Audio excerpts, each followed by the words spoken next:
नमस्कार साथियों, ज्ञान विविध संस्कृत के ऑनलाइन यूट्यूब चैनल में आपका हार्दिक स्वागत है, अभिनंदन है। हमने दो तरीके से बात कर रहे थे। लास्ट वीडियो में हम बाबर की कर ली थी, हुमायूं की कर ली थी। फिर हम बात करते हैं हुमायूं का जो पुत्र था अकबर, अकबर महान या शहंशाह है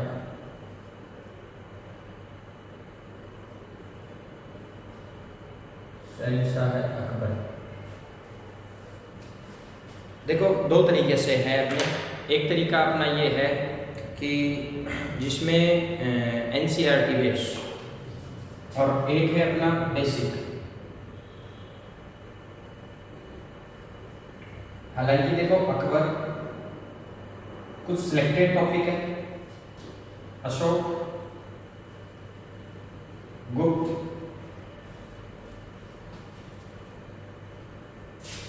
जहांगीर बीच ट्रिब्यूनल, शाहजहां, राष्ट्रवाद, ये जो कॉमन टॉपिक है गांधी जी, ये जो टॉपिक है ये लगभग ऐसी कोई एग्जाम नहीं है जिसमें इन टॉपिकों में से क्वेश्चन नहीं आते हैं, और एनसीईआरटी बेस रहता है।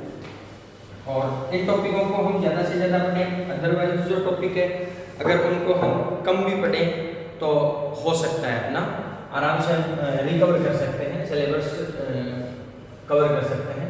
अब अकबर की बात करते हैं। वो कहावत आपने सुनी होगी कि एक पत्थर तो तबीयत से उछालो यारो, आसमान में भी छेद हो जाता है। तो इसी परंपरा में हम आगे बढ़ते हुए अकबर की जन्म बात करते हैं। तो अकबर का जो जन्म है वो 1542 अमरकोट में हुआ।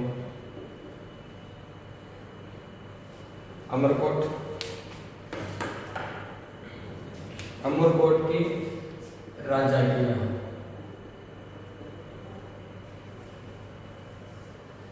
ठीक है, टाइम पीरियड था इसका 1556 से 1605।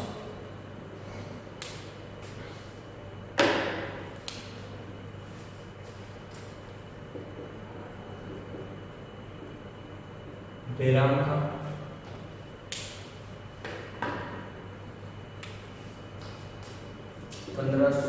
छप्पन से 60।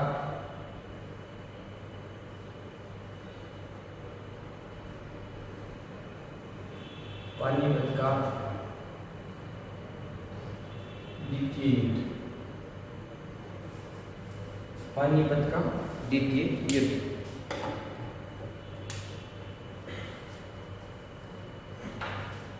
ये 3 चरणों से गुजरता है।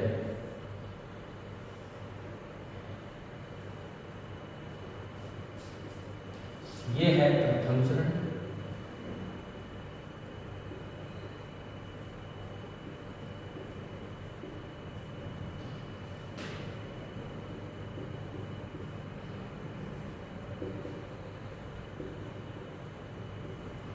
द्वितीय चरण,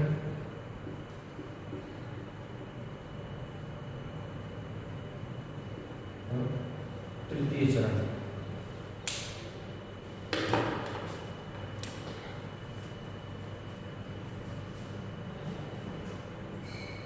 तृतीय चरण स्वतंत्र रूप से शासन करता है।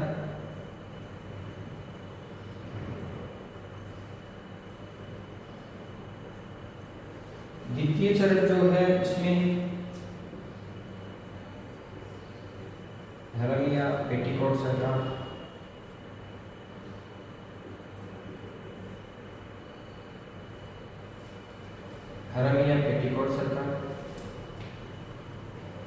ठीक है। द्वितीय में 2 साल रहता है महाम अनगा। उसकी प्रमुख जो होती है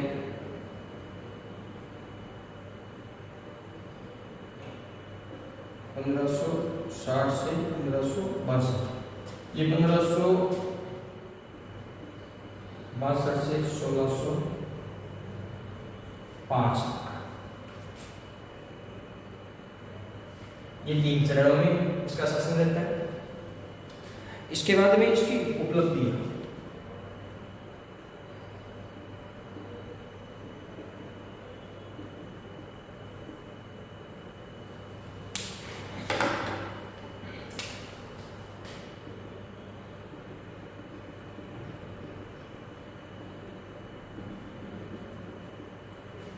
उपलब्धियां,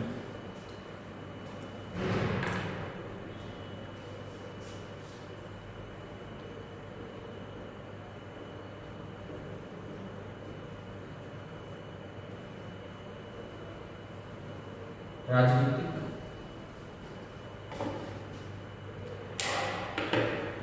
सांस्कृतिक,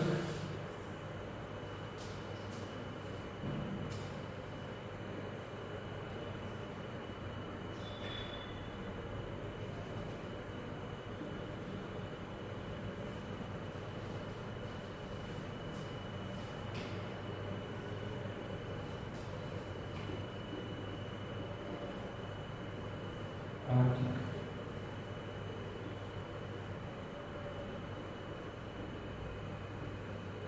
राजपूत नीति,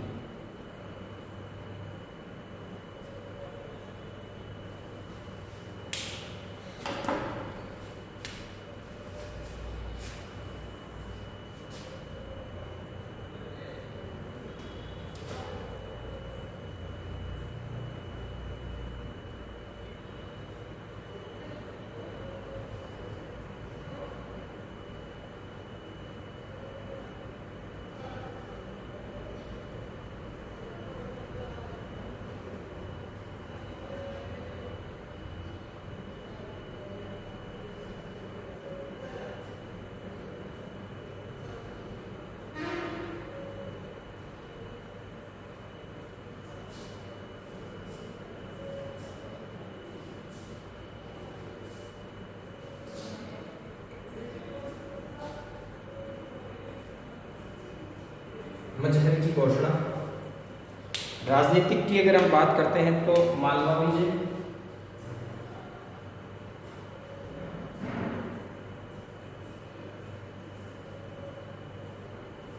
पंद्रह सौ 60 से 62, 1567 चित्तौड़ विजय,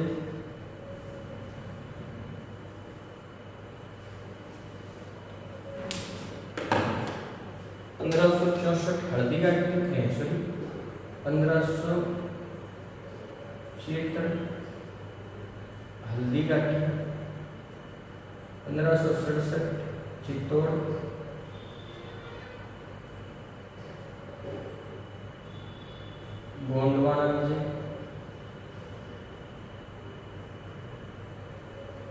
1601 असीरगढ़ विजय। हालांकि बेसिक सी लिए हैं, हमने पूरे नहीं लिए हैं।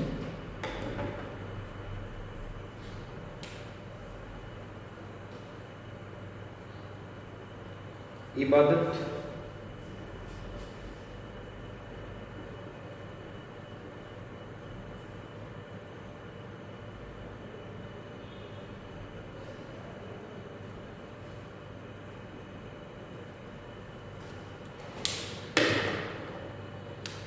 फतेहपुर सीकरी,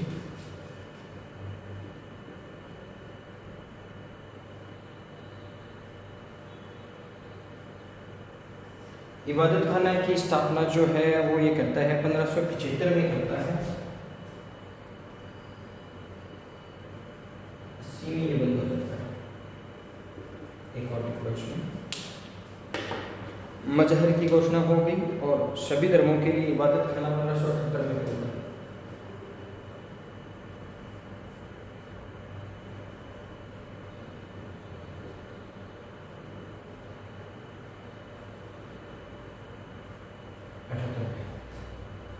राजपूत नीति की बात करते हैं तो 1562 में जयपुर, अमेठी, कछुआ वंश के साथ विवाह संबंध। आर्थिक की अगर बात करते हैं तो इसकी राजनीतिक उपलब्धियां होंगी, ये सांस्कृतिक होगी, ये राजपूत अपनी होगी। और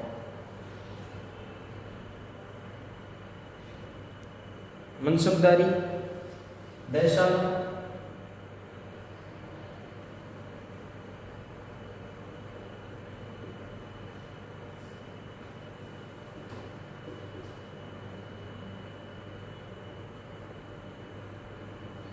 वैशाला, और आपकी दीन ए इलाही, इसमें है ये दीन ए इलाही,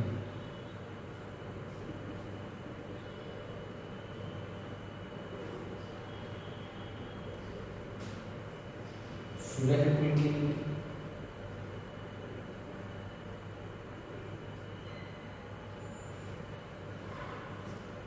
आईनी ए वैशाला। 10 वर्षों तक ये चलती है और टोटल इसका होता है। टोटल जो है पहले किसके दरबार में होता है? शेरशाह सूरी के दरबार में होता है टोटल।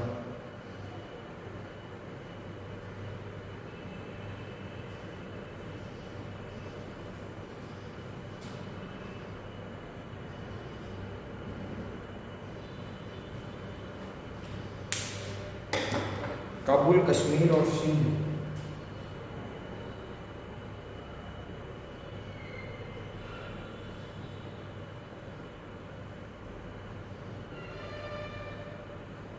उत्तर भारत, असीरगढ़, खानदेश,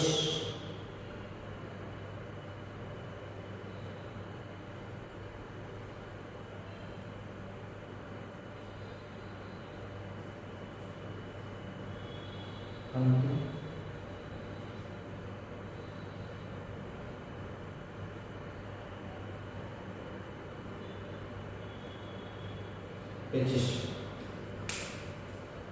ठीक है। एक दीन इलाही 1584, इसका स्क्रीनशॉट ले लीजिएगा।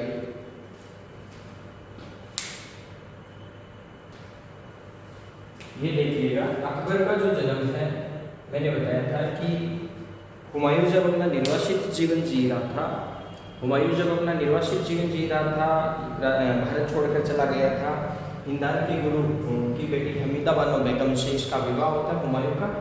और हुमायूं विवाह कर लेता है, हालांकि हुमायूं की एज का डिफरेंस बहुत ज़्यादा होता है।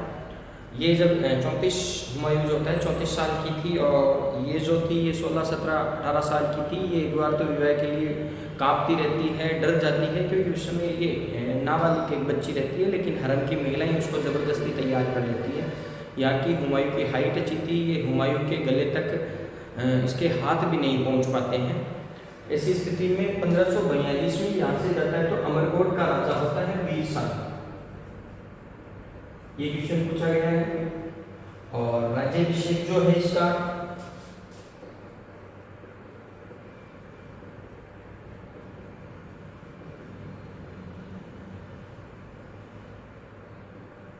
कालानूर गुरदासपुर में है।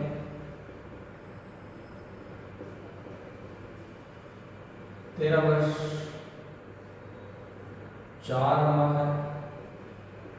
13 दिन 11 दिन से में होता है। अमरकोट के राजा के 20 साल के यहाँ इसका जन्म होता है। लालन पालन जो है इसकी बुआ भी करती है, और इसके छोटे भाई की जो पत्नी है वो भी करती है। जब ये मिलता है, ये इसके पास उस समय धन नहीं होता है, कस्तूरी बांटता है। और जन्म के बाद में जब 1556 में हुमायूं की मृत्यु हो जाती है, जब हुमायूं की मृत्यु हो जाती है तो मृत्यु के बाद में ये मुल्ला बेगसी हूबहू उसकी शक्ल का होता है, उसको शासक बनाया जाता है। और अकबर जो है वो गुरदासपुर में इसका राज्याभिषेक होता है। राज्याभिषेक के समय उसकी उम्र जो थी वो 13 वर्ष 4 माह 17 दिन थी। इसके जन्म का जो नाम था वो बदरुद्दीन था, लेकिन स्मिथ जो है इतिहासकार वो इस नाम को नहीं मानता है। स्मिथ कहता है इसका नाम ये नहीं था, बदरुद्दीन नाम नहीं था। ठीक है, जब इसका 13 वर्ष 4 माह की उम्र में इसका राज्याभिषेक हो जाता है। राज्याभिषेक के बाद में इसको जीवन के 3 चरणों में इसका जीवन जो है, जैसे ही ये राजा बनता है तो पूरी की पूरी जो सत्ता होती है बैराम खान के हाथों में होती है। जब बैराम खान का इसको कुछ लोग कान भर देते हैं, कुछ इतिहासकार ये कहते हैं कि बैराम खान खुद सत्ता हथियाना चाहता था। इस चक्कर में एक दिन ये खेल के बहाने धीरे धीरे जाता है, कहाँ पर, आगरा से दिल्ली पहुंच जाता है और दिल्ली जाके वास्तविक रूप से ये देखता है, हालांकि ये अनपढ़ होता है, निरक्षर होता है, अनपढ़ होता है।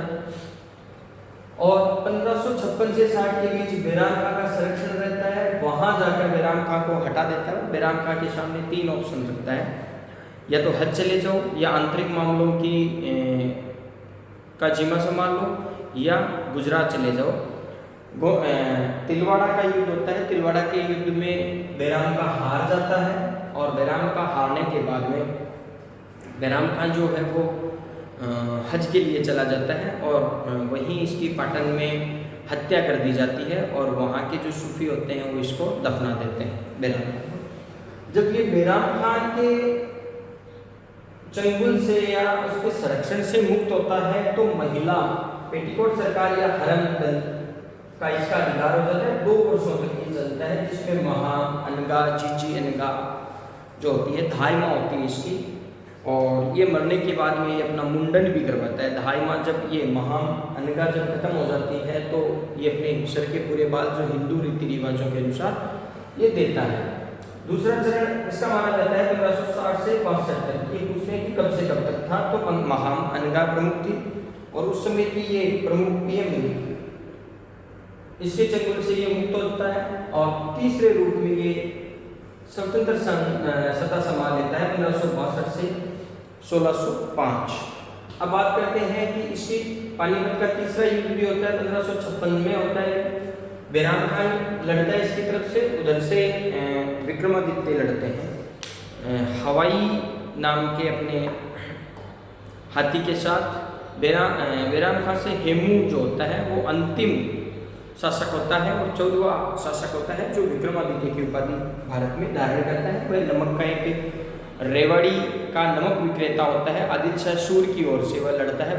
वह अपने जीवन में 24 लड़ाइयाँ लड़ता है, जिसमें 22 में वह विजय रहता है, और इस युद्ध में ये वो युद्ध जीतने वाला होता है। अचानक आंख में तीर लग जाती है और वो युद्ध जो है वो हार जाता है। अब बात करते हैं इसकी उपलब्धियों की। तो उपलब्धियां 3 भागों में है, सांस्कृतिक, राजनीतिक और आर्थिक। ठीक है, तो सबसे पहले हम बात करते हैं राजनीतिक की। राजनीति में ये मालवा विजय करता है, और 1560 और 62 में फिर ये गोंडवाना, यहाँ की रानी दुर्गावती होती है। इसको ये दुर्गावती के पुत्र वीर नारायण की संरक्षिका होती है। मुगलों से लगातार ये युद्ध लड़ती है और वीर गति को प्राप्त हो जाती है। 1567 में इसके इतिहास में काला धब्बा माना जाता है, क्योंकि इसने जब चित्तौड़ विजय की थी तो बेचारे निहत्थे लोगों को इन्होंने कत्लेआम करवा दिया गया था। इस समय राजा होते हैं उदय सिंह। उदय सिंह जो है वो जंगलों में चले जाते हैं, और उसके बाद में उनका पुत्र जो है महाराणा प्रताप या वीर प्रताप वो राजा बनते हैं, जिससे ये युद्ध होता है 1576 में हल्दी घाटी का युद्ध। जब हल्दी घाटी का युद्ध होता है तो ये युद्ध अनिर्णित रहता है। 3 इतिहासकार इसको अलग अलग नाम से जानते हैं। कुछ इतिहासकार जो बदायूनी जो है वो ये कहता है कि ये युद्ध गोगुंदा का युद्ध था। अबुल फजल ये कहता है कि ये खमनौर का युद्ध था, और कर्नल जेम्स टॉड जो है वो ये कहते हैं कि ये जो युद्ध था वो थर्मोपल्ली का युद्ध था। ये युद्ध अनिर्णित रहता है, और राणा प्रताप यहाँ से भाग जाता है। इसके जीवन की अंतिम जो विजय थी वो असीरगढ़ विजय थी, और असीरगढ़ को सोने की कुंजियों से खोला था इन भ्रष्टाचार से लालच लेकर। ये भारत में काबुल, कश्मीर और सिंध, और उत्तर भारत में ये अपना मालवा और गोंडा ये आ गया। खानदेश और असीरगढ़ 1601-1605 में ये जिससे अकबर की जो है वो मृत्यु हो जाती है। आर्थिक में ये मनसबदारी करता है। मनसबदारी जो एल्पेनलीबे चॉकलेट आती है उसकी तरह है। मनसब और सवार ये मध्य एशिया से लिया गया था, मंगोलों से और मंगोल जो कहाँ के थे, एशिया माइनर के थे, उनसे ये लिया गया था। आईने ए देसाला जो है वो 10 वर्षों तक थी और टोडरमल इसका प्रमुख था। टोडरमल जो था वो वित्त विशेषज्ञ था और वह पहले शेरशाह सूरी के दरबार में था, ठीक है। और राजपूत नीति में ये सुलह कुल की नीति अपनाता है, सबको साथ लेकर चलने की नीति। 1562 में आमेर के जो कच्छावा वंश है उनकी पुत्री से ये विवाह करता है। ये वहाँ जाता रहता है अजमेर ख्वाजा मोइनुद्दीन चिश्ती की दरगाह पर। जब उसकी दरगाह पर जाता रहता है 1562 में, तो आमेर के राजा जो थे बिहारी मल स्वेच्छा से अपनी पुत्री हरकाबाई का जो विवाह है वो इनके साथ कर देते हैं, ठीक है। और इसके बाद में इसकी सांस्कृतिक उपलब्धियां 1562 में दास प्रथा पर या जो युद्ध में जो बंदी बनाए जाते थे उनको हटा देता है। 1563 में तीर्थ यात्रा कर पर रोक लगा देता है। जो भत्ता टैक्स लगता है, यात्रा जो कर है उस पर रोक लगाता है।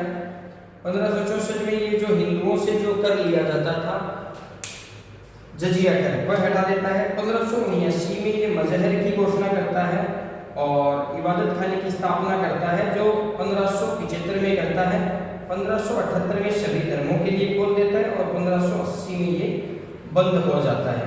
फतेहपुर गुजरात विजय करता है 1572 और 73 में पहली बार ये जीत जाता है। दूसरी बार ये द्रुतगामी, स्मिथ ये कहता है कि विश्व का सबसे तेज और द्रुतगामी अभियान जो था वो था। दीन विलायती करता है। स्मिथ ये कहता है कि ये अकबर की मूर्खता का प्रतीक था 1584 में। और इसमें धर्म में सभी धर्मों को ये मानता है। दस्तूर जी में राणा पारसी धर्म के थे। हिंदू धर्म में केवल एकमात्र बीरबल थे। बीरबल जो था उत्तर प्रदेश का था, जिसका वास्तविक नाम जो था वो महेशदास था और अकबर के नवरत्नों में से भी एक था। ये थे अपनी जो एनसीईआरटी जो बेस है, एनसीईआरटी बेस का जो अपना ये डायग्राम है, ये जो है अकबर का, ये लगभग यहाँ से बेसिक जो क्वेश्चन है उनकी हमने चर्चा कर ली है। ये जो डेट है, जो युद्ध है और जन्म है, जो इसका 3 चरणों में इसके जीवन का जो है पिता और माता का आपको पता ही है, मृत्यु है और ये इसकी उपलब्धियाँ। ये राजस्थान के एग्जाम में लगभग काफ़ी बार पूछा जाता है। तो पूरा का पूरा जो अपना है एनसीईआरटी बेस है और बहुत बेसिक सी बातें हैं इसमें, तो आप इसको थोड़ा सा देख लीजिएगा, ठीक है। और अगले वीडियो में हम अकबर जो है थोड़ा सा डेप्थ जो है उसमें हम बात करेंगे, ठीक है। तब तक के लिए धन्यवाद।